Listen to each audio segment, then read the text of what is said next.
Hello అందరికీ. ఆదివారం రోజు సుబ్రహ్మణ్య స్వామికి ఎందుకు అంత ప్రత్యేకమో మీకు తెలుసా? పురాణాల ప్రకారం సుబ్రహ్మణ్య స్వామి అంటే శివపార్వతుల కుమారుడు, దేవతల సేనాధిపతి. ఆయనకు ధైర్యం, జ్ఞానం, శక్తి అన్నీ కలిసిన రూపం అని చెబుతారు. ఒకసారి దేవతలు అసురుల చేతిలో తీవ్రంగా బాధపడుతుండగా వాళ్ళను రక్షించడానికి సుబ్రహ్మణ్య స్వామి యుద్ధానికి సిద్ధమయ్యాడు. ఆ యుద్ధం ఆదివారం రోజున ప్రారంభమైందని కథ చెబుతుంది.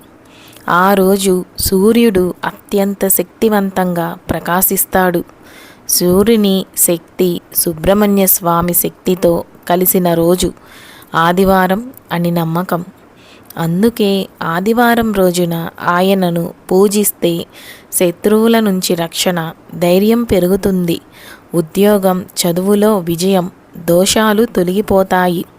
ప్రత్యేకంగా నాగదోషం, కుజదోషం ఉన్నవారు ఆదివారం సుబ్రహ్మణ్య స్వామిని పూజిస్తే చాలా మంచిదని చెబుతారు. ముఖ్యంగా ఓం సరం సనత్కుమారాయ నమః అని జపిస్తే మరింత ఫలితం ఉంటుంది.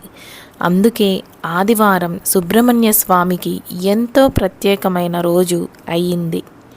మీరు కూడా ఈ ఆదివారం ఆయనను పూజించండి. మీ జీవితంలో మార్పు మీరు గమనిస్తారు. ఈ వీడియో నచ్చితే లైక్ చేయండి, షేర్ చేయండి, సబ్స్క్రైబ్ చేయండి. థ్యాంక్ యూ అండి.